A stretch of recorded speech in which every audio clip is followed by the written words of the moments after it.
हरि ओम तत्सतमज्ञानतिमिरान्धस्य ज्ञानाञ्जनशलाकया चक्षुरुन्मीलितं येन तस्मै श्रीगुरवे नमः। नमो ॐ विष्णुपादाय कृष्णपृष्ठाय भूतले श्रीमते जयपताका स्वामिनीति नामिने। नमः आचार्यपादाय निताय कृपाप्रदायिने गौरकथादामोदाय नगरग्रामतारिणे।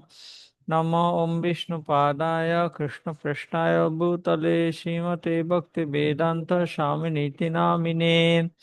नमस्ते सारस्वते देवे गौरवाणी प्रचारिणे निर्विशेषशून्यवादी पाश्चात्यदेशतारिणे। कृष्णाय वासुदेवाय हरये परमात्मने प्रणतः क्लेशनाशाय गोविन्दाय नमो नमः। हे कृष्ण करुणा सिन्धो दीनबन्धो जगत्पते गोपेश कविकान्त राधाकान्त नमस्तुते। तप्त काञ्चन गौराङ्गी राधे वृन्दावनेश्वरी वृषभानुसुते देवी प्रणमामि हरिप्रिये। नारायणं नमस्कृत्य नरं चैव नरोत्तमं देवीं सरस्वतीं व्यासं ततो जयमुदीरयेत्। व्यासाय विष्णुरूपाय व्यासरूपाय विष्णवे नमो वै ब्रह्मविदये वसिष्ठाय नमो नमः। श्रीकृष्णहृदयं गीता संसारमरणाशिनीं ज्ञानं भक्तिं मुक्तिदात्रीं गीतादेवीं नमाम्यहम्। ॐ नमो भगवते वासुदेवाय। ॐ नमो भगवते वासुदेवाय। ॐ नमो भगवते वासुदेवाय।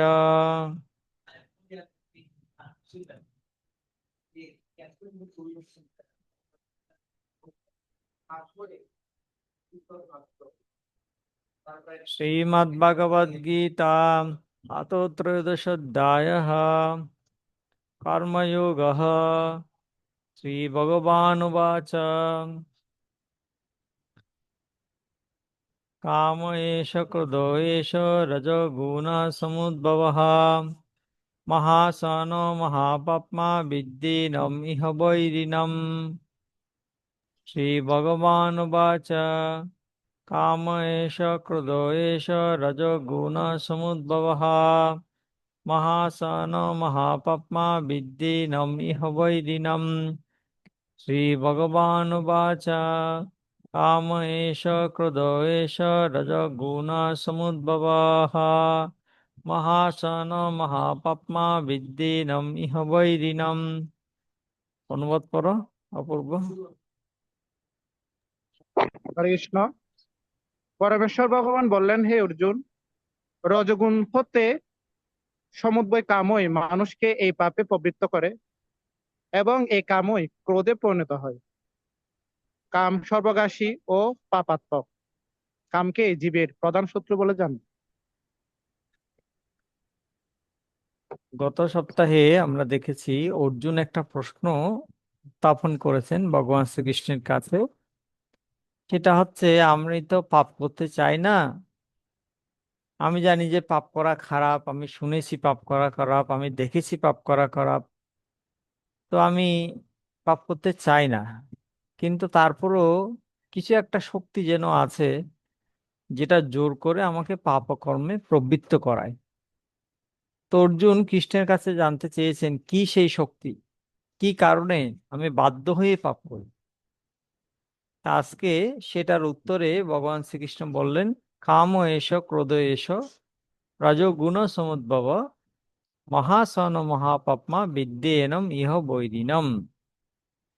যে কি সেই শত্রুটা, কি সেই শক্তিটি, কি কাম। কাম এসো ক্রোধ এসো, ক্রোধ, কাম এবং ক্রোধ, এই দুইটা হচ্ছে সেই শক্তি যেটার কারণে মানুষ না চাইলেও পাপ করে। আর এই এই কাম ক্রোধ কোথা থেকে জন্ম নেয়? রজগুণ সমুদ্ভব, রজগুণ থেকে জন্ম নেয়। কাম ক্রোধের জন্ম কোথা থেকে? রজগুণ থেকে। মহাসন, এটা হচ্ছে মহাশত্রু। মহাপাপমা, এটা হচ্ছে মহাপাপ। বিদ্যেনম ইহ বৈরম, বৈরিণম, বৈরিণম মানে শত্রু। এই কামকে জীবের চিরশত্রু বলে জানবে। ভগবান বলছেন কাম হচ্ছে জীবের চিরশত্রু। ইহ বৈরিণম, সমস্ত জীবের। তো আমরা গল্প শুনবো শ্রীমদ্ ভাগবত থেকে। শ্রীমদ্ ভাগবতের নবম স্কন্ধের 18-19 অধ্যায়, যযাতি উপাখ্যান, যযাতি মহারাজের উপাখ্যান। নহুষ যখন অভিশপ্ত হয়ে ইন্দ্রপদ থেকে অধপতিত হলেন এবং সাপের দেহ প্রাপ্ত হলেন, তখন তার 6 পুত্রের মধ্যে সর্বশ্রেষ্ঠ যতি, যে সব থেকে বড় সন্তান যতি, তিনি সন্ন্যাস গ্রহণ করেছিলেন, গৃহত্যাগ করেছিলেন। এবং তার ফলে তার পরবর্তী পুত্র যযাতি, যতির ছোট ভাই যযাতি রাজসিংহাসনে আরোহণ করেন। দৈবক্রমে যযাতি শুক্রাচার্যের কন্যাকে বিয়ে করেন, দেবযানীকে বিয়ে করেন। শুক্রাচার্য ছিলেন একজন ব্রাহ্মণ, যযাতি ছিলেন ক্ষত্রিয়। কিন্তু তা সত্ত্বেও যযাতি শুক্রাচার্যের কন্যা দেবযানীকে বিবাহ করেন। এটাকে বলা হয় প্রতিলোম বিবাহ। হ্যাঁ, রাজা বৃষপর্বার কন্যা শর্মিষ্ঠা ছিলেন দেবযানীর সখী। রাজা যযাতি শর্মিষ্ঠাকেও বিয়ে করেন। তো এটার কাহিনীটা হচ্ছে এরকম, কিভাবে এই বিয়েটা হয়েছিল বা কেন এই দুইজনকে বিয়ে করলেন, সেটার কাহিনী শ্রীমদ্ ভাগবতে বলা হচ্ছে। তো শর্মিষ্ঠা এবং দেবযানী তারা দুজন বান্ধবী ছিল। একসময় শর্মিষ্ঠা তার 1000 বান্ধবীকে নিয়ে জলের মধ্যে, সরোবরের মধ্যে খেলা করছে, জলক্রীড়া। দেবযানীও দেবযানীও তখন সেখানে ছিলেন। তো এমন সময় তারা দেখলেন আকাশের উপরে, নন্দী বাহনের উপর চড়ে শিব এবং পার্বতী তারা যাচ্ছে উড়ে। এটা দেখে তখন তারা খুব লজ্জা পেয়ে গেলেন। তারা তখনকার দিনে সবাই উলঙ্গ হয়ে স্নান করতো, মহিলারা। তারা যখন দেখলেন যে শিব পার্বতী আসতেছে আকাশের উপরে, তারা লজ্জা পেয়ে গেলেন। দ্রুত তারা হ্যাঁ জল থেকে বেরিয়ে বস্ত্র পরিধান করতে লাগলেন। তো শর্মিষ্ঠা কি করেছিলেন, ভুল করে দেবযানীর কাপড়টা পরে ফেলেছিলেন। এর ফলে দেবযানী অত্যন্ত রেগে গেলেন এবং শর্মিষ্ঠাকে গালি দিতে লাগলেন।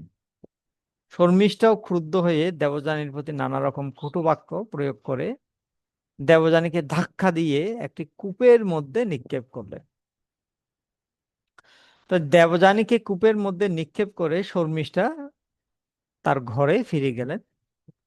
ইতিমধ্যে মৃ- আর যযাতি মহারাজ তিনি মৃগয়া করতে করতে হ্যাঁ সে স্থানে এসেছিলেন যেখানে কুয়াটি ছিল, আর কুয়াটার ভিতরে দেবযানী হ্যাঁ চিৎকার করছিল, আমাকে বাঁচাও, আমাকে বাঁচাও।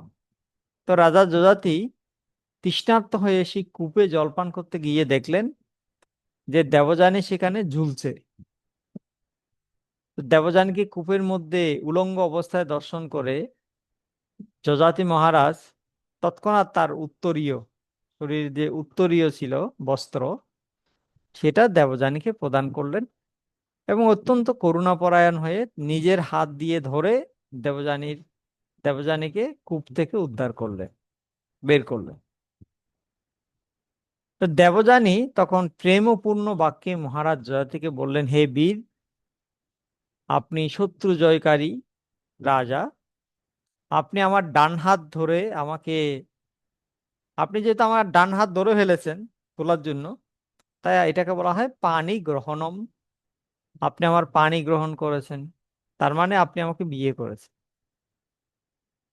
হ্যাঁ, তো তাই আমি আপনার প্রতিরূপ, আপনি আমি আপনাকে প্রতিরূপে পেতে চাই। আমাকে আর যেন অন্য কারো কেউ যেন স্পর্শ না করে, তাই আপনি আমাকে বিয়ে করুন। তো কূপে পতিত হওয়ার ফলে আপনার সঙ্গে আমার সাক্ষাৎকার হলো। এই মিলন অবশ্যই ভগবানের আয়োজনে সম্পাদিত হয়েছে। তাই যখন বৃহস্পতির এক পুত্র কচকে আমি অভিশাপ দিয়েছিলাম, তখন কচও আমাকে অভিশাপ দিয়েছিল যে তোমার প্রতি ব্রাহ্মণ হবে না, তুমি যদিও ব্রাহ্মণ কন্যা, তোমার স্বামী ব্রাহ্মণ হবে না। তো সেই জন্য হে রাজা, আপনি তো ক্ষত্রিয়, আপনি তো ব্রাহ্মণ নন, তাই আমার মনে হয় কচের শাপ অনুসারে আপনার সাথেই আমার বিয়ে হওয়ার সম্ভাবনা। যেহেতু এই প্রকার বিবাহ শাস্ত্র দ্বারা অনুমোদিত নয়, উচ্চ বর্ণের সাথে নিম্ন বর্ণের বিবাহ শাস্ত্র দ্বারা অনুমোদিত নয়, রাজা যথার্থই প্রথমে রাজি হননি। কিন্তু যেহেতু তিনি সেটা ভগবানের আয়োজনে ঘটেছিল, এবং যেহেতু তিনি দেবযানীর সৌন্দর্যে আকৃষ্ট হয়েছিলেন, তাই তিনি দেবযানীর অনুরোধ রেখেছিলেন। তারপর তিনি তার প্রাসাদে প্রাসাদে ফিরে গেলেন, রাজপ্রাসাদে ফিরে গেলেন। তারপর বিজ্ঞ রাজা,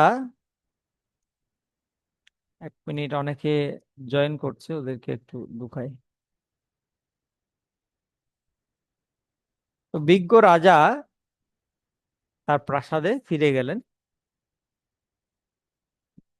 প্রাসাদে ফিরে গিয়ে দেবযানী ক্রন্দন করতে করতে গৃহে ফিরে গিয়ে তার বাবা শুক্রাচার্যকে সবকিছু খুলে বললেন, কিভাবে শর্মিষ্ঠা তাকে ধাক্কা মেরে কুয়ার মধ্যে ফেলে দিয়েছিল। সেসব কাহিনী তিনি শুক্রাচার্যকে বললেন। শুক্রাচার্য সেটা শুনে অত্যন্ত রেগে গেলেন এবং খুবই দুঃখিত হলেন। তিনি পুরোহিতের কাজের নিন্দা করে এবং আহ সন্ন্যাসের প্রশংসা করে তার কন্যা সহ গৃহত্যাগ করলেন। রাজা বৃষপর্বা বুঝতে পেরেছিলেন যে শুক্রাচার্য তাকে অভিশাপ দিবেন, অভিশাপ দেওয়ার জন্য আসছেন। তাই শুক্রাচার্য তার গড়ে আসার আগেই বৃষপর্বা রাজা, মানে শর্মিষ্ঠার বাবা, দৌড়ে গেলেন শুক্রাচার্যের পদতলে পতিত হওয়ার জন্য। রাস্তার অর্ধে গিয়ে দেখলেন শুক্রাচার্য অপর দিক থেকে আসতেছে। তৎক্ষণাৎ দৌড়ে গিয়ে শুক্রাচার্যের পদতলে একদম বুলন্টিত দণ্ডবত প্রণাম করলেন এবং তার স্তবস্তুতি করতে লাগলেন, তাকে শান্ত হতে বললেন। অতি অল্পকালের মধ্যে শুক্রাচার্যের ক্রোধ কমে গেল। তখন তিনি বৃষপর্বার প্রতি প্রসন্ন হয়ে বললেন, হে রাজন, দেবযানীর বাসনা পূর্ণ করো, কারণ সে আমার মেয়ে। এই সংসারে আমি তাকে ত্যাগ করতে পারবো না, উপেক্ষা করতেও পারবো না। শুক্রাচার্যের কথা শুনে বৃষপর্বা দেবযানীর বাসনা পূর্ণ করতে রাজি হলেন এবং তিনি তার বাক্যের প্রতিজ্ঞা রক্ষা করতে লাগলেন। দেবযানী তখন বললেন, আমার পিতার আদেশে আমি যখন যযাতির সাথে যখন আমার বিয়ে হবে, আমি যখন প্রতি গৃহে, প্রতি গৃহে মানে শ্বশুর বাড়িতে যখন আমি যাব, তখন আমি চাই আমার বান্ধবী শর্মিষ্ঠা, তার যত দাস দাসী আছে, সবাই আমার দাসী হয়ে আমার সাথে যাবে এবং আমাকে সেবা করবে। এটা হচ্ছে সে যে আমাকে ধাক্কা দিয়েছে তার শাস্তি। তাকে দাসী হতে হবে এবং সারা জীবন আমার সেবা করতে হবে। তো বৃষপর্বা বিবেচনা করেছিলেন শুক্রাচার্য যদি রেগে যায় তাহলে সংকট হবে, এবং শুক্রাচার্য যদি খুশি হন তাহলে জাগতিক লাভ হবে। তাই তিনি শুক্রাচার্যের আদেশ পালন করে দাসের মতো তার সেবা করেছিলেন।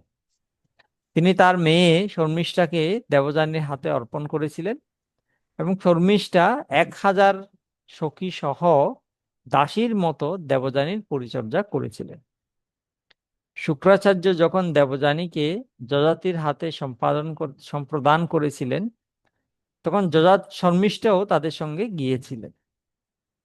কিন্তু শুক্রাচার্য রাজাকে নির্দেশ দিয়েছিলেন, হে রাজন, শর্মিষ্ঠাকে কখনো তোমার শয্যায় গ্রহণ করো না, অর্থাৎ শর্মিষ্ঠার সাথে তুমি কোনো অবৈধ সম্পর্ক করো না। শর্মিষ্ঠা যখন দেখলেন দেবযানী গর্ভবতী হয়েছে, পুত্রবতী হয়েছে, এবং শর্মিষ্ঠার যখন ঋতুকাল উপস্থিত হলো, মাসিক উপস্থিত হলো, তখন দেবযানীর প্রতি, দেবযানীর যে স্বামী, দেবযানীর যে হ্যাঁ জামাই, কে জামাই, কে জামাই, যযাতি মহারাজ, তাই তো না? তো শর্মিষ্ঠা তখন যযাতিকে বলল যে তুমি আমাকেও একটা পুত্র সন্তান দান করো, আমি হচ্ছে ক্ষত্রিয় রাজার কন্যা, তুমিও ক্ষত্রিয়, তাই আমি এখন ঋতুমতী হয়েছি, তুমি আমাকে একটা পুত্র সন্তান দান করো। তখন শুক্রাচার্য, তখন তিনি বুঝতে পারলেন এটা একটা ক্রিটিক্যাল মোমেন্ট, এবং তিনি ধর্ম সম্পর্কে জানতেন। তাই তিনি শর্মিষ্ঠার প্রস্তাবে রাজি হয়ে তার সাথে মিলিত হলেন। এবং তিনি জানতেন যে শুক্রাচার্য তাকে সাবধান বাণী করে দিয়েছেন যে তুমি শর্মিষ্ঠার সাথে মিলিত হইও না। তারপরেও তিনি শর্মিষ্ঠার সাথে সাথে সম্ভোগ করেছিলেন। দেবযানীর গর্ভে দুই পুত্রের জন্ম হয়, যদু এবং তুর্বসু। এই যদু থেকে যদু বংশ, যাদব, যদু থেকে যাদবদের উৎপত্তি, যে বংশে ভগবান কৃষ্ণ আবির্ভূত হয়েছিলেন। আর শর্মিষ্ঠার গর্ভে যযাতি মহারাজ তিন ছেলে হয়। একজন হচ্ছে দুহ, আরেকজন হচ্ছে অনু, আরেকজন হচ্ছে পুরু। এই তিনজনের জন্ম হয়।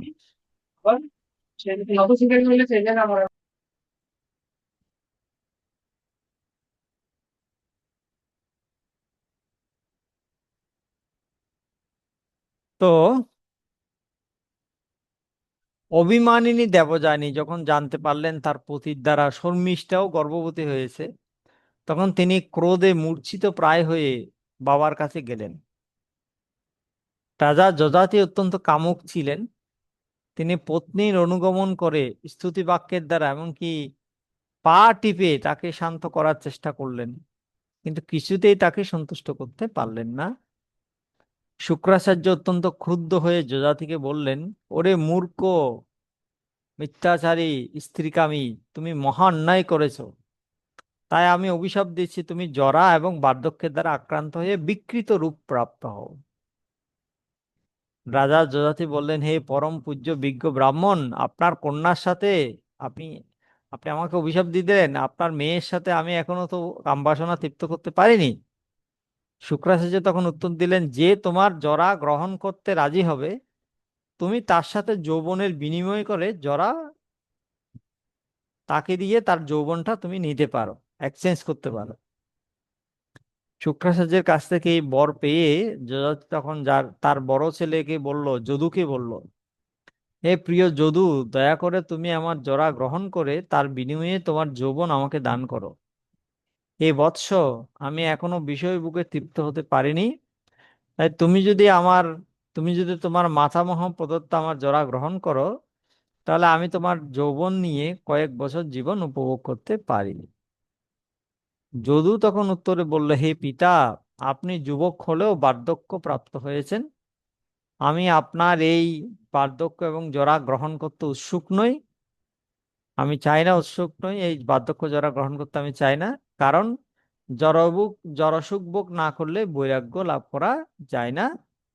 আমি যেহেতু এখনো জড়সুখ ভোগ করতে পারিনি, তাই আপনার জরা আমি গ্রহণ করতে চাই না। যযাতি এইভাবে তার অন্য পুত্র তুর্বসু, দুহ, অনুকে তার বার্ধক্যে এক্সচেঞ্জ করতে বললেন। কিন্তু তারা কেউই জানতো না ধর্ম কি। সেজন্য তারা অস্থির যৌবনকে নিত্য বলে মনে করেছিল এবং তাদের পিতার আদেশ প্রত্যাখ্যান করেছিল।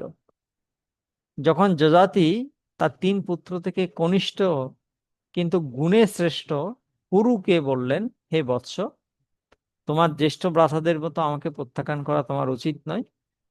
তখন পুরু তার বাবাকে বলল, হে নরেশ, পৃথিবীতে কে তার পিতার ঋণ শোধ করতে পারে? পিতার কৃপায় মনুষ্য জীবন পাওয়া যায় এবং সেই জীবনে ভগবানের পার্শ্বদত্ত পর্যন্ত লাভ করা যায়। যে পুত্র পিতার ইচ্ছানুসারে আচরণ করেন তিনি উত্তম। যিনি পিতার আদেশ করলে সেই আদেশ পালন করেন তিনি মধ্যম। এবং যে অশ্রদ্ধার সঙ্গে পিতার আদেশ পালন করে সে অদম। কিন্তু যে পিতার আদেশ পালন করে না সে পিতার বিষ্ঠা সদৃশ, মল সদৃশ।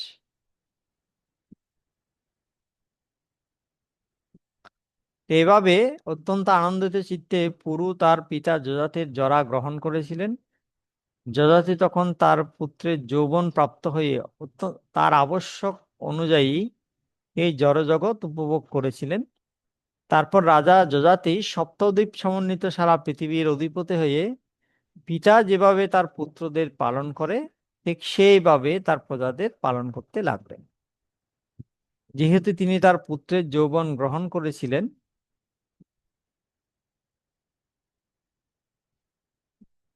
তাই তার ইন্দ্রিয়গুলো বিকলতা প্রাপ্ত হয়নি এবং তিনি তার বাসনা অনুসারে জড়সুখ ভোগ করতে লাগলেন।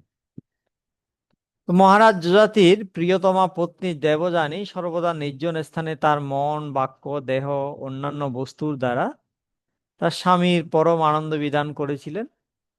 মহারাজ যযাতি বিভিন্ন যজ্ঞ অনুষ্ঠান করে সমস্ত দেবতাদের উৎস এবং সমস্ত বৈদিক জ্ঞানের চরম লক্ষ্য পরম পুরুষ ভগবান শ্রীহরির প্রসন্নতা বিধানের জন্য ব্রাহ্মণদের প্রচুর দক্ষিণা দান করেছিলেন।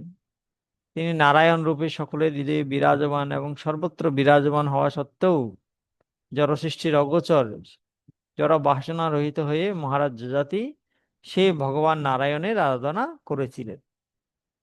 মহারাজ যযাতি যদিও ছিলেন সারা পৃথিবীর রাজা, যদিও তিনি 1000 বছর ধরে মন এবং 5টি ইন্দ্রিয়কে জড় বিষয়ভোগে নিযুক্ত রেখেছিলেন, তবুও তিনি তৃপ্ত হতে পারেননি। যযাতি ছিলেন একজন অস্ত্রৈণ।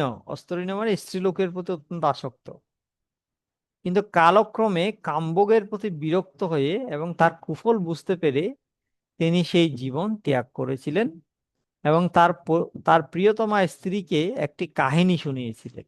কি কাহিনী? তিনি তার স্ত্রীকে বললেন, হে প্রিয়তমা পত্নী শুক্রাচার্যের কন্যা, এই পৃথিবীতে আমার মতো আচরণশীল এক ব্যক্তি ছিল, তার জীবন কাহিনী আমি বর্ণনা করছি, তুমি শ্রবণ করো। এই প্রকার গৃহাসক্ত ব্যক্তির জীবন কাহিনী শ্রবণ করে বানপ্রস্থিরা সর্বদা অনুশোচনা করেন। তো কি সেই কাহিনী? যযাতি মহারাজ বলেন, একটা ছাগল ছিল। ছাগলটা বনের মধ্যে ইন্দ্রিয় তৃপ্তি সাধনের জন্য খাবারের অন্বেষণ করতে করতে দৈবক্রমে একটি কূপের মধ্যে নিজ কর্মফলে পতিত একটি ছাগীকে, স্ত্রী ছাগলকে দেখতে পায়। সেই ছাগীর উদ্ধারের উপায় পরিকল্পনা করে সেই কামুক ছাগল তার শিংয়ের অগ্রভাগ দ্বারা কূপের তটের মাটি অপসারণ করে বেরিয়ে আসার পথ তৈরি করে। সুন্দর নিতম্বিনী সেই ছাগী কূপ থেকে বের হয়ে অত্যন্ত সুন্দর ছাগলটিকে দর্শন করে ছাগলটিকে বিয়ে করে। ছাগী সেই ছাগী সেই ছাগলকে প্রতিরূপে বরণ করলে অন্য আরেক ছাগী তার সুন্দর শরীর, সুন্দর শ্বশ্রু, বীর্যস্খলনের দক্ষতা এবং মৈথুনের অভিজ্ঞতা দর্শন করে সেই ছাগলকে পতিতে বরণ করতে অভিলাষিনী হয়। পিশাচী বর করলে যেমন মানুষ উন্মাদ হয়ে যায়, তেমনই সেই ছাগল বহু ছাগীর দ্বারা আকৃষ্ট হয়ে কাম ও ক্রিয়ায় লিপ্ত হয়েছিল এবং তার ফলে আত্মোপলব্ধির তার প্রকৃত কর্তব্য ভুলে গিয়েছিল। যে ছাগী কূপে পড়েছিল সে তার প্রিয়তম ছাগকে অন্য একজন ছাগের সাথে মৈথুনরত দর্শন করে সেই ছাগলের কর্ম সহ্য করতে পারল না। অন্য ছাগের সঙ্গে তার পতির আচরণ দর্শনে দুঃখিতা হয়ে সেই অত্যন্ত নিষ্ঠুর হৃদয় এবং ক্ষণকালের জন্য কেবল সে সুহৃদের মতো আচরণ করেছে।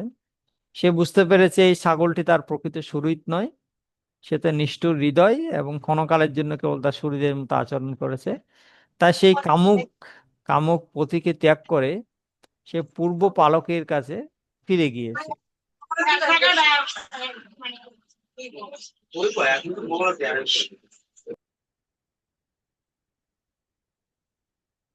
সে অস্থিরণ ছাগল অত্যন্ত দুঃখিত হয়ে সেই ছাগীকে সন্তুষ্ট করার জন্য যথাসাধ্য তোষামোদ করতে করতে তার পিছনে পিছনে গমন করেছিল, কিন্তু তবুও সে তাকে প্রসন্ন করতে পারল না। সে ছাগী তখন অন্য এক ছাগীর পালনকর্তা এক ব্রাহ্মণের বাসস্থানে গিয়েছিল এবং সে ব্রাহ্মণ ক্রুদ্ধ হয়ে ছাগলটির লম্বমান অন্ডদ্বয় ছিন্ন করেছিল। কিন্তু সেই ছাগলের অনুরোধে ব্রাহ্মণ তার যোগশক্তির প্রভাবে তার অন্ডদ্বয় পুনরায় সংযোজিত করেছিল।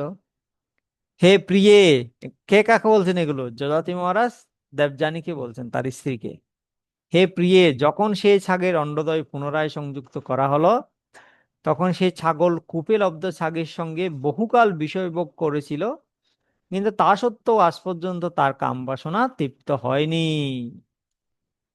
হে শুভ্রু, আমিও ঠিক ছাগলের মতো, কারণ আমি এতই মন্দবুদ্ধি যে তোমার সৌন্দর্যে মোহিত হয়ে আমার স্বরূপ উপলব্ধির প্রকৃত কর্তব্য বিস্মৃত হয়েছি। ধান, যব আদি খাদ্যশস্য স্বর্ণ, পশু আদি, স্ত্রী আদি পৃথিবীর সমস্ত বস্তু থাকা সত্ত্বেও কামুক ব্যক্তির মন প্রসন্ন হয় না। কোনো কিছুই তার প্রীতি উৎপাদন করতে পারে না। আগুনে ঘি ডালার ফলে যেমন সে আগুন কখনো নেভানো যায় না, পক্ষান্তরে তা ক্রমশ বাড়তেই থাকে, ঠিক তেমন এই কাম্য বস্তুর উপভোগের দ্বারা কখনো কামনার নিবৃত্তি সাধন করা যায় না। মানুষ যখন নির্মৎসর হন এবং কারো অমঙ্গল চিন্তা না করেন, তখন তিনি সমদৃষ্টি সম্পন্ন হন। এই প্রকার ব্যক্তির কাছে সবকিছুই সুখময় হয়ে ওঠে। যারা জড় সুখভোগের প্রতি অত্যন্ত আসক্ত, তাদের পক্ষে ইন্দ্রিয় সুখ পরিত্যাগ করা অত্যন্ত কঠিন। এমনকি বার্ধক্যের ফলে অক্ষম হওয়া সত্ত্বেও তারা ইন্দ্রিয় সুখের বাসনা পরিত্যাগ করতে পারেন না। তাই যারা প্রকৃতই সুখের অভিলাষী, তাদের অবশ্য কর্তব্য সমস্ত দুঃখ দুর্দশার কারণ স্বরূপ এই সমস্ত অতৃপ্ত বাসনা ত্যাগ করা। মাথা, ভগ্নী অথবা কন্যার সঙ্গে এক আসনে উপবেশন করা উচিত নয়, কারণ ইন্দ্রিয়গুলো এতই বলবান যে তা বিদ্বান ব্যক্তিকেও যৌন জীবনে আকর্ষণ করতে পারে। আমি পূর্ণ 1000 বছর ধরে ইন্দ্রিয় সুখ ভোগ করেছি, তবুও প্রতিদিন আমার ভোগ বাসনা বর্ধিত হয়েছে। অতএব আমি এখন এই সমস্ত ভোগ বাসনা পরিত্যাগ করে ভগবানের ধ্যানে মনোনিবেশ করব। মনের দ্বারা সৃষ্ট দ্বন্দ্বভাব থেকে মুক্ত হয়ে নিরহংকার হয়ে আমি বনের পশুদের সাথে বনে বনে বিচরণ করব। কে বলছেন এগুলো? যযাতি মহারাজ তার উপলব্ধি বলছেন। 1000 বছর কাম উপভোগ করে তার উপলব্ধি কি সেটা তিনি বলছেন। যে ব্যক্তি জানেন যে জড়সুখ ভালো অথবা মন্দ, এই জীবনে অথবা পরবর্তী জীবনে বা এই লোকে বা স্বর্গাদি লোকে যেখানেই হোক না কেন তা অনিত্য এবং নিরর্থক, এবং যে বুদ্ধিমান ব্যক্তি সেই কথা জেনে তা উপভোগ করার চেষ্টা করেন না, এমনকি তার চিন্তা পর্যন্ত করেন না, তিনিই হচ্ছেন আত্মদর্শী। এই প্রকার আত্মতত্ত্বজ্ঞ ব্যক্তি ভালোভাবে জানেন যে জড়সুখই সংসার বন্ধন এবং স্বরূপ বিস্মরণের একমাত্র কারণ। সমস্ত জড় বাসনা থেকে মুক্ত হয়ে রাজা যযাতি তার পত্নী দেবযানীকে এই কথা বলার পরে তার কনিষ্ঠ ছেলে পুরুকে তার যৌবন ফিরিয়ে দিয়ে পুরুর কাছ থেকে নিজের বার্ধক্য গ্রহণ করেছিলেন। মহারাজ যযাতি দক্ষিণ পূর্ব দিকে দ্রুহকে, দক্ষিণ দিক যদুকে, পশ্চিম দিকে তুর্বসুকে এবং উত্তর দিকে তার পুত্র অনুকে অধীশ্বর করেছিলেন। এইভাবে তিনি তার রাজ্য বিভাগ করে দিয়েছিলেন। যযাতি তার ছোট ছেলে পুরুকে সারা পৃথিবীর সম্রাট এবং সমস্ত ধন সম্পদের আধিপত্যে নিয়ে অভিষিক্ত করে এবং অন্যান্য ছেলেদেরকে পুরুর অধীনে রেখে বনে গমন করেছিলেন, বানপ্রস্থ আশ্রম গ্রহণ করেছিলেন। রাজা যযাতি বহু বছর ধরে ইন্দ্রিয় সুখ ভোগ করেছিলেন, কিন্তু পাখা গজালে পাখির বাচ্চা যেমন বাসা ছেড়ে পরিত্যাগ করে, তেমনি যযাতিও ক্ষণিকের মধ্যে সমস্ত ইন্দ্রিয় সুখ পরিত্যাগ করেছিলেন। মহারাজ যযাতি যেহেতু সর্বতোভাবে ভগবান বাসুদেবের শরণাগত হয়েছিলেন, তাই তিনি জড় প্রকৃতির গুণজাত সমস্ত কলুষ থেকে মুক্ত হয়েছিলেন। তার আধ্যাত্ম উপলব্ধির ফলে তিনি তার মনকে পরব্রহ্ম বাসুদেব স্থির করতে পেরেছিলেন এবং এভাবে তিনি পরিণামে ভগবানের পার্শ্বদত্ত লাভ করেছিলেন। মহারাজ যযাতির কাছে ছাগির ছাগল এবং ছাগির কাহিনী শুনে দেবযানী বুঝতে পেরে গেলেন এটা হচ্ছে তাদেরই কথা, তাদের জীবনেরই কাহিনী। পতিপত্নীর মনোরঞ্জনের জন্য পরিহাস ছলে বলা হলো, এটার উদ্দেশ্য হচ্ছে স্বরূপ সম্বন্ধে তার চেতনাকে জাগরিত করা। তারপর শুক্রাচার্যের কন্যা দেবযানী বুঝতে পারলেন পতি পুত্র বন্ধু বান্ধব আত্মীয় স্বজনের সঙ্গে পানীয়শালায় তাদের যে সঙ্গ, এটা হচ্ছে কোনো রেস্টুরেন্টে পথিকদের সাথে মিলিত হওয়ার মতো। সমাজ শরীর প্রেমের এই সম্পর্ক ঠিক একটি স্বপ্নের মতো, ভগবানের মায়ার দ্বারা বিরচিত। ভগবান শ্রীকৃষ্ণের কৃপায় দেবযানী জড়জগতে তার কাল্পনিক স্থিতি পরিত্যাগ করেছিলেন। তার মনকে সর্বতোভাবে শ্রীকৃষ্ণ স্থির করে তিনি তার স্থূল এবং সূক্ষ্ম দেহের বন্ধন থেকে মুক্তি লাভ করেছিলেন। শিলা ভক্তিবিনোদ ঠাকুর মন্তব্য করেছেন, রজগুণ থেকে উদ্ভূত কামই ব্যক্তিকে পাপে প্রবৃত্ত করে। কাম মানে হচ্ছে বিষয়ের অভিলাষ। জড় বিষয়ের অভিলাষ। এই কামই অবস্থা ভেদে ক্রোধ হয়। কাম যখন রজগুণকে আশ্রয় করে উৎপন্ন হয় এবং কাম সিদ্ধির পথে যখন বাধা আসে, তখন সেই কামই তমগুণকে আশ্রয় করে ক্রোধে পরিণত হয়। কাম অত্যন্ত উগ্র এবং আগুনের মতো সর্বভুক। তাই জ্ঞান যোগে কামকে জীবের প্রধান শত্রু বলে জানবে। শিল রামানুজাচার্য এবং শিল মধ্বাচার্য এই শ্লোকের ভাষ্য অনেকটা একই রকম দিয়েছেন।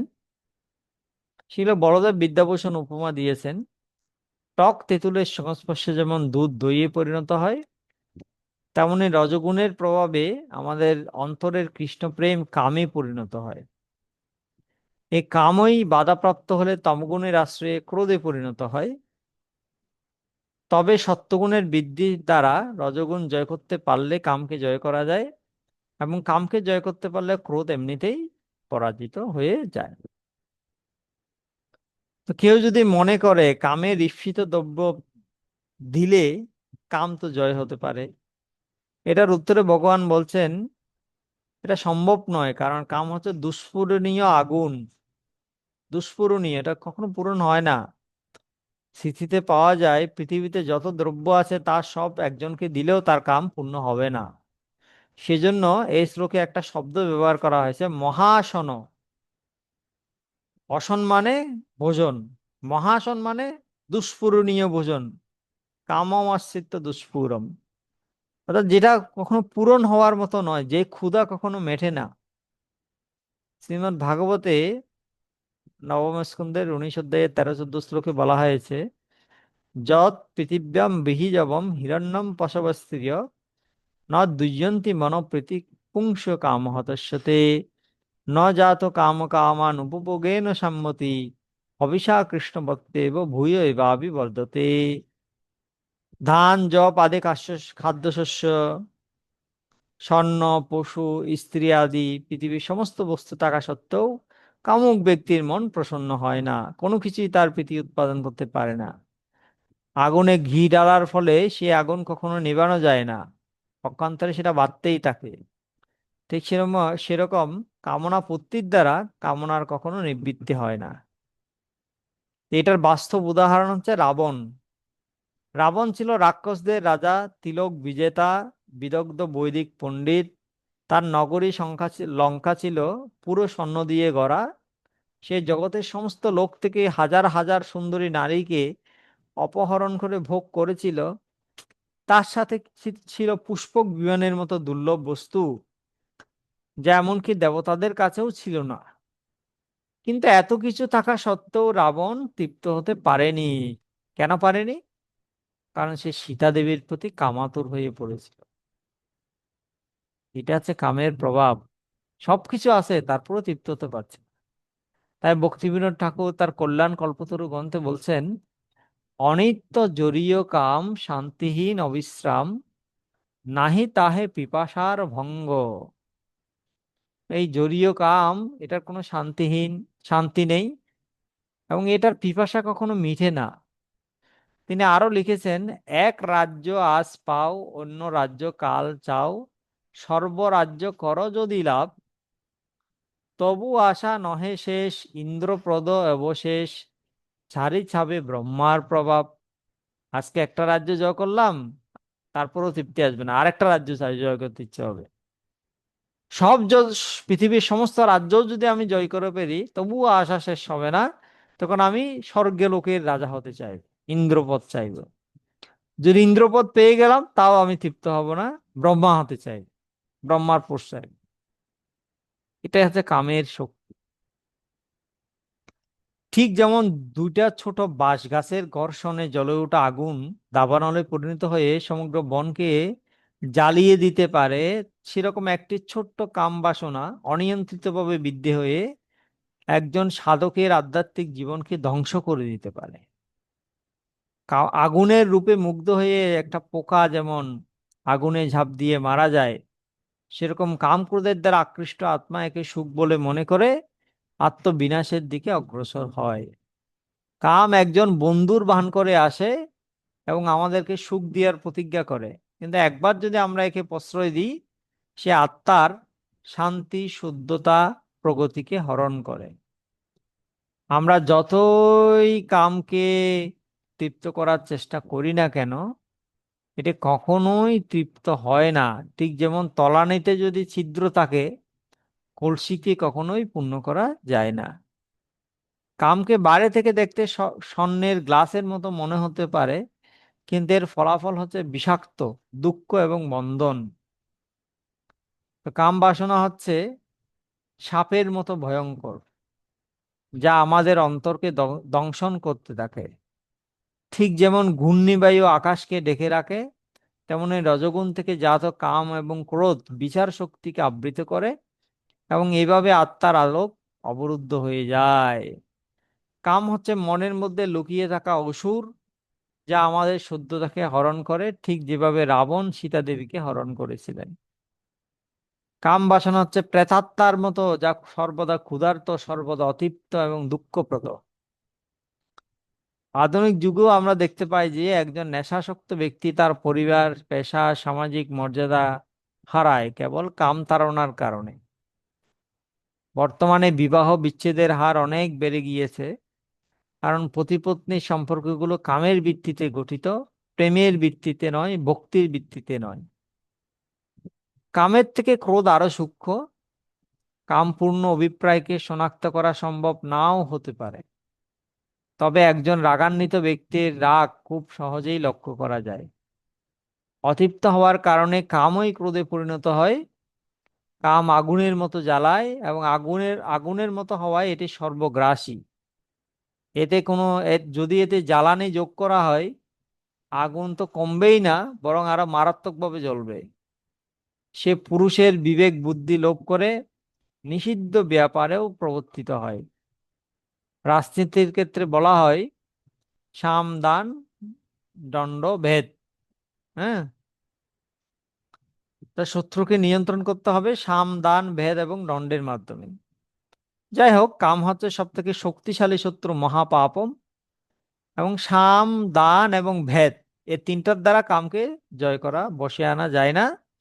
তাই কামকে বশে আনার একমাত্র উপায় হচ্ছে দণ্ড বা শাস্তি।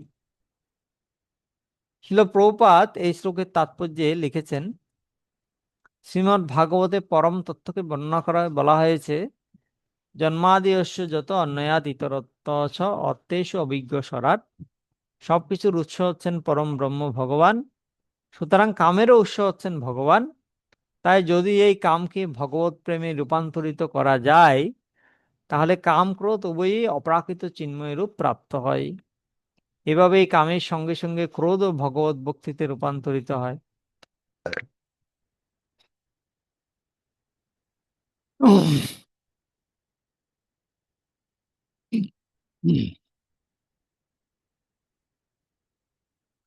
শ্রী রামচন্দ্রের ভক্ত হনুমান শ্রী রামচন্দ্রকে তুষ্ট করার জন্য রাবণের স্বর্ণ লঙ্কা দগ্ধ করেছিলেন, পুড়িয়ে দিয়েছিলেন, এবং এভাবে তিনি ক্রোধকে শত্রু নিধন কার্যে প্রয়োগ করেছিলেন।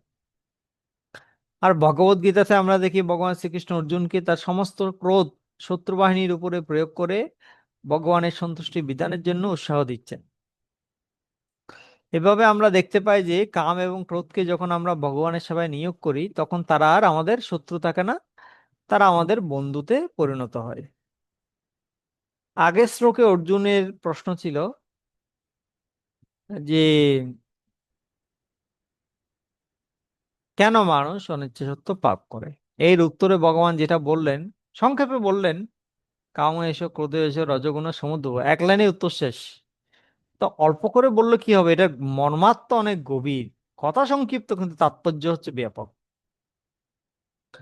ভগবান প্রথমে কাম ক্রোধকে কারণ বলেছেন, তারপর এই উভয়ের জন্মস্থান বলেছেন। জন্মস্থান হচ্ছে রজগুণে, কাজেই তাদের এই সকল দোষ কিসের উপর পড়লো? রজগুণের উপর দোষ বললো। আর এই রজগুণের পরিচয় হচ্ছে তার অন্য দুই বন্ধু, আত্মীয়, সত্য এবং তমগুণের সঙ্গে না হলে পূর্ণাঙ্গ হয় না। অর্থাৎ রজগুণকে বুঝতে হলে সত্যগুণ তমগুণকেও বুঝতে হবে। কিন্তু ত্রিগুণের আলোচনা তৃতীয় অধ্যায়ে করা হয়নি, ভগবান সেটা করেননি। 14 অধ্যায়ে তিনি সেটা করেছেন, 14 অধ্যায়ের জন্য রেখে দিয়েছেন। তবুও কথাটা বোঝানোর জন্য প্রসঙ্গক্রমে কিছু আলোচনা আমরা করছি এই রজগুণটা সম্পর্কে। আমাদের দেহ এবং ইন্দ্রিয়ের সংঘাত কতগুলি বিকারজ বস্তুর সমষ্টি। ওই বিকারজ বস্তুগুলো মূলত তিনটা গুণ, সত্ত্বগুণ, রজগুণ, তমগুণ থেকে জন্মে। এই দেহ ইন্দ্রিয় সংঘাত এই সত্ত্ব রজ তমগুণের বিকার হতে সৃষ্ট। ফলে এই সংঘাতে যে গুণের আধিক্য হয় তা অন্য গুণকে আবৃত করে ব্যক্ত হয়ে পড়ে। হ্যাঁ, সবজি রান্নার সময় লবণ বা ঝাল যদি বেশি হয়, সেটা সবজির অন্যান্য গুণ বা টেস্টকে ছাপিয়ে প্রকাশ পায়। সেরকম দেহ এবং ইন্দ্রিয়র যে সংহতি, যে গুণের প্রবলতা হয়, সে সময় অন্য সকল গুণ কমে যায় এবং ওই গুণটা রাজত্ব করে। রজতমস্য অভিভূয় সত্যম ভবতি ভারত, তমসত্যম রজচ্চৈব রজসত্যম তমস্ততা। কখনো কখনো রজ এবং তমগুণকে কমিয়ে দিয়ে সত্ত্বগুণ বেড়ে যায়, কখনো কখনো সত্ত্ব এবং তমগুণকে কমিয়ে দিয়ে রজগুণ বেড়ে যায়, কখনো কখনো সত্ত্ব এবং রজগুণকে কমিয়ে দিয়ে তমগুণ বেড়ে যায়। এভাবে গুণগুলো উঠানামা করে। হুম। কত যত্নে কত প্রকার আস্বাদনীয় দ্রব্য তৈরি এই উৎকৃষ্ট ব্যঞ্জন কেউ খেতে পারল না কেন? কোনো পাচকের এই প্রশ্নের উত্তর যেমন মানুষ বলবে লবণ বেশি হয়েছে বা ঝাল বেশি হয়েছে, ঠিক সেরকম অনেক যত্নে অর্জিত বিদ্যা বুদ্ধির জোরে বিদ্যা বুদ্ধি থাকা সত্ত্বেও কেন মানুষ পাপ করে, সেটার উত্তরে ভগবান বলছেন রজগুণের জন্য। রজগুণ সমুদ্ভব, এই একটি শব্দ উত্তর শেষ। কার দ্বারা চালিত হয়ে অনিচ্ছ সত্য পাপাচরণে প্রবৃত্ত হয়ে উত্তর হচ্ছে রজগুণের জন্য। ভগবান বলেন, অর্জুন, তোমার ওই ব্যাধিটি সাময়িক বা আগন্তুক নয়, এটা ধাতুগত সমস্যা। এই শরীরের মধ্যে এটা অলরেডি সেটা বিল্ড আছে, মৌলিক উপাদানের মধ্যেই এর কারণ লুকানো আছে। তো আয়ুর্বেদ শাস্ত্র মতে কফ, পিত্ত, বায়ু, এই তিনটা যদি কম হয় বা বেশি হয় তখন রোগ ব্যাধি তৈরি হয়, এবং তিনটা যদি সমতা থাকে তাহলে শান্তি হয়। মন, বুদ্ধি, অহংকার, আত্মক, এই এই যে দেহটা আমাদের, সেটার মধ্যেও গুণ যদি বেড়ে যায় বা কমে যায় তখন প্রশান্তি হয় বা অশান্তি হয়। হুম। সত্ত্বগুণের আধিক্য হলে সুখ বাড়ে এবং জ্ঞান বাড়ে, রজগুণের আধিক্য হলে কাম ক্রোধ বাড়ে, আর তমগুণের আধিক্য হলে অলসতা এবং অবিবেকতা বাড়ে। রজগুণের প্রধান কার্য হচ্ছে কামনা বাসনা সৃষ্টি করা। ওই কামনা যদি সত্ত্বগুণের জ্ঞান দ্বারা সংযত থাকে তবে তেমন উদ্বেগজনক হয় না। যদি সত্যকে ছাপিয়ে রজগুণ বেড়ে যায় তাহলে কামনা অপ্রতিহত গতিতে চলতে থাকে, ফলে সেটা অসংখ্য বাধা দ্বারা ব্যাহত হয়। কামনা তখন ক্রোধের রূপ ধারণ করে। কাম্য বস্তুর প্রাপ্তির পক্ষে যে বাধা, তার প্রতি সেই ক্রোধ ধাবিত হয়। যারা বাধা দেয় তাদের উপর ক্রোধ হয়। আর কাম ক্রোধ প্রবলতর হয়ে উঠলে সেটা মহাশত্রু হয়ে যায়। কামনার দোষটা কি? কামনার সব থেকে বড় দোষ হচ্ছে এটা দুষ্পূরণীয়।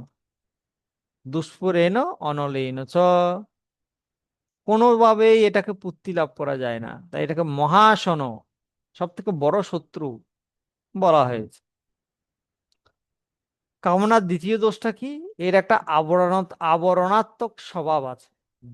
ধোঁয়া যেমন আগুনকে ঢেকে রাখে, ময়লা যেমন আয়নাকে ঢেকে রাখে, অতৃপ্ত কাম সেরকম সত্ত্বগুণের জ্ঞানকে আচ্ছন্ন করে রাখে, ডেকে রাখে। কামক্রোধের জনক রজগুণের অধিষ্ঠান। এবং কামক্রোধ কোথায় থাকে? ইন্দ্রিয়, মন এবং বুদ্ধির মধ্যে কামক্রোধ থাকে।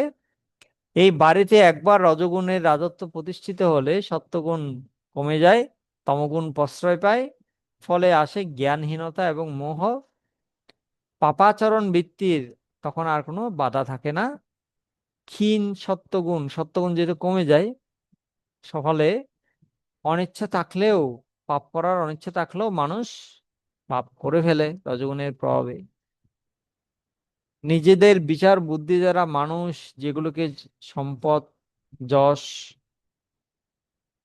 ইন্দ্রিয় তৃপ্তিকে সর্বাপেক্ষা প্রেয় বলে মনে করে, সেগুলো কখনো তৃপ্ত হয় না।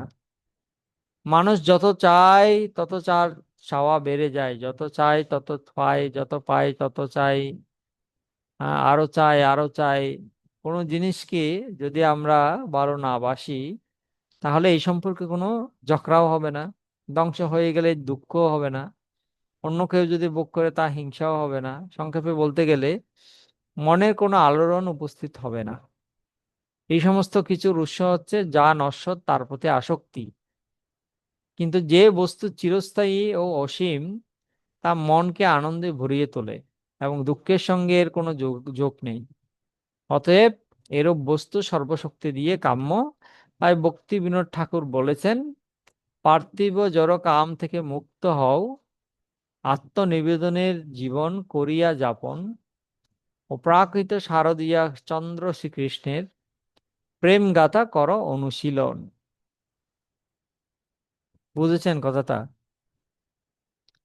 মানে কাম থেকে মুক্ত হতে হলে কি করতে হবে? আত্মনিবেদনের জীবন যাপন করতে হবে, এবং কৃষ্ণের যে শারদীয় রাসলীলা, প্রেম গাথা, সেটা সঠিকভাবে আচার্যদের কাছ থেকে শুনে বুঝতে হবে। তাহলে আমরা কামকে জয় করতে পারবো। তো ভাগবতে বলা হয়েছে কঠোর যোগ সাধনা করে কামকে জয় করা যায় না, কিন্তু ভক্তির প্রভাবে, কৃষ্ণ ভক্তির প্রভাবে সেটিকে সহজেই জয় করা যায়। ভগবদ গীতা সপ্তম অধ্যায়ের 11 নম্বর শ্লোকে ভগবান শ্রীকৃষ্ণ আমাদের বলেন, আমি সর্বজীবের অন্তরস্থ কাম, কামস্মি ভরতর্ষভ। কিন্তু সেই কাম ধর্ম বিরোধী, ধর্মের বিরোধী নয়, ধর্ম অবিরুদ্ধ ভূতেষু কামস্মি ভরতর্ষভ। যে কামটা ধর্মের বিরোধী নয়, সে কামটা হচ্ছে আমি। কোন কামটা ধর্মের বিরোধী নয়? পতি পত্নী, বিবাহিত পতি পত্নী কৃষ্ণ ভক্ত সন্তান উৎপাদনের জন্য যে মিলিত হয়, সে কামটা ধর্মের বিরোধী নয়, সেই কামটা ভগবান। কিন্তু কোনটা ধর্মের বিরোধী? এটা ইন্দ্রিয় তৃপ্তির জন্য আমরা করছি, হ্যাঁ, সেটা হচ্ছে ধর্মের বিরোধী। সেই কামটা কৃষ্ণ নয়, সেটা নিন্দনীয়। অসংযত কাম, অসংযত ক্রোধ এবং অসংযত যা কিছু আছে, সবকিছু হচ্ছে অশুভ বৃত্তি, এবং এগুলোকে আমাদের মূল শত্রু বলে জানতে হবে। ঠিক আছে? তো এটাই ছিল আজকের আলোচনা। আজকে আমরা আলোচনা করেছি অর্জুনের প্রশ্নের উত্তরে ভগবান কি বললেন। অর্জুন প্রশ্ন করেছিলেন, আমি পাপ করতে চাই না, কেন আমি পাপ করি? বাধ্য হয়ে কেউ যেন আমাকে পাপ করায়। কৃষ্ণ বললেন, হ্যাঁ, সেটার কারণ হচ্ছে রজোগুণ। রজোগুণ থেকে যে কাম এবং ক্রোধের জন্ম হয়, তার কারণেই মানুষ অনিচ্ছা সত্ত্বে পাপ করতে বাধ্য হয়। তো সুতরাং তুমি রজোগুণ থেকে মুক্ত হও, সত্ত্বগুণ বৃদ্ধি করো, সাত্ত্বিক জীবন যাপন করো, সাত্ত্বিক ব্যক্তিদের সাথে থাকো, সাত্ত্বিক খাবার গ্রহণ করো, সাত্ত্বিক পোশাক পরো। তাহলে তুমি এই রজোগুণের প্রভাব থেকে ধীরে ধীরে মুক্ত হবে এবং কামকে জয় করতে পারবে। উচ্চতর স্বাদ না পেলে, হায়ার টেস্ট না পেলে নিম্নতর স্বাদ যাবে না, সেটা ভগবান বললেন। অভ্যাসেন তো কুন্তেয় বৈরাগ্যেন চ গৃহ্যতে। এটা এখনো বলেননি, বলেছেন মনে হয় নাকি? কত নম্বর শ্লোকে বলেছেন আমি একটু দেখি।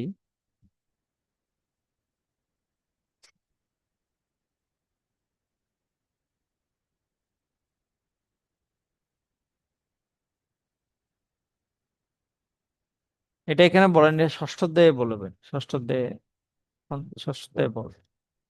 এখানে বলেছেন যে রজগুণের কারণে হয়, তার রজগুণটাকে তুমি কমাও, সত্যগুণ বাড়াও, রজগুণ কমাও। আর এটা, এই কামকে যদি আমরা ভোগ করি, ভোগ করার মাধ্যমে কাম কমবে না, এটাকে সহ্য করতে হবে আর ওষুধ লাগাতে হবে। ঠিক আছে, আমরা এখানে রাখছি। কারো যদি কোনো প্রশ্ন থাকে বলতে পারেন।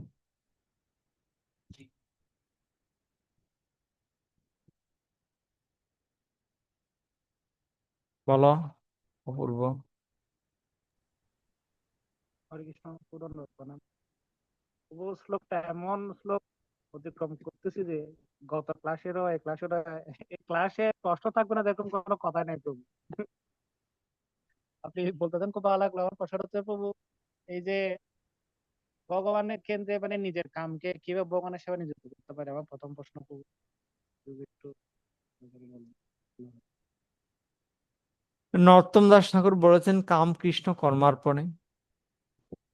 কামকে জয় করার উপায় হচ্ছে কামকে কৃষ্ণ সেবায় লাগিয়ে দেয়া। কিভাবে কামকে আমরা কৃষ্ণ সেবায় লাগাবো? একটা উপায় হচ্ছে আমরা যা কিছু কামনা করি, যা কিছু খাই, যা কিছু পোশাক পরিধান করি, যা কিছু তপস্যা করি, যা কিছু দান করি, যা কিছু যজ্ঞ করি, সবকিছু আমরা কৃষ্ণকে কেন্দ্র করে করব, কৃষ্ণের প্রীতি বিধানের জন্য করব। তাহলে সেখানে আর কাম থাকবে না। সেকেন্ড উপায় হচ্ছে অনেকে অনেকে জিজ্ঞেস করবে, প্রভু আমরা তো চোখ কান নাক ত্বক ইন্দ্রিয় সবগুলোকে ভগবানের সেবা লাগাতে পারি, কিন্তু এই যে জননেন্দ্রিয়, জননেন্দ্রিয় যেটা দিয়ে সন্তান উৎপাদন করা হয়, এই জননেন্দ্রিয়কে কিভাবে আমরা ভগবানের সেবা লাগাবো? এটা তো অসম্ভব। প্রভুপাদ উপদেশামৃত গ্রন্থে, হ্যাঁ, উপস্থবেগ, উপস্থবেগের মধ্যে তাৎপর্য লিখেছেন যে উপস্থবেগকে জয় করার একটাই উপায় আছে, সেটা হচ্ছে বিবাহিত পত্নীর সাথে সন্তান উৎপাদন করা। এভাবে আমরা উপস্থকে কৃষ্ণ সেবায় লাগাতে পারি। যখন কোনো বিবাহিত পত্নীর সাথে গর্ভাধান সংস্কারের মাধ্যমে করার মাধ্যমে কৃষ্ণ ভক্ত সন্তান লাভের জন্য মিলন করা হয়, সেটা হচ্ছে ধর্ম অনুসারে কাম, ধর্মের অবিরোধী কাম, এবং সেটা হচ্ছে কৃষ্ণ, এবং সেটা হচ্ছে কামের যথাযথ উপযোগ। এভাবে কামকে জয় করা যায়।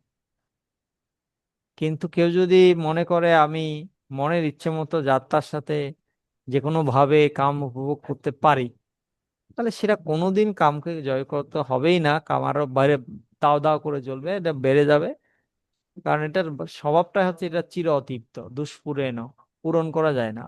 অনলেন হচ্ছে আগুন, যত পেট্রোল ঢালবে তত বাড়বে। সেজন্য সমাধান যেটা ভগবান দিয়েছেন সেটা আমাদেরকে ফলো করতে হবে। হরে কৃষ্ণ। হরে কৃষ্ণ। ধন্যবাদ ধন্যবাদ প্রভু। ঠিক আছে, তাহলে আমরা রাখছি এখানে।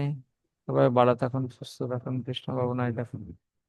শিল প্রপাত কি জয়, গুরু মহারাজ কি জয়, গৌর প্রেমানন্দ হরি। হরি হরি বল।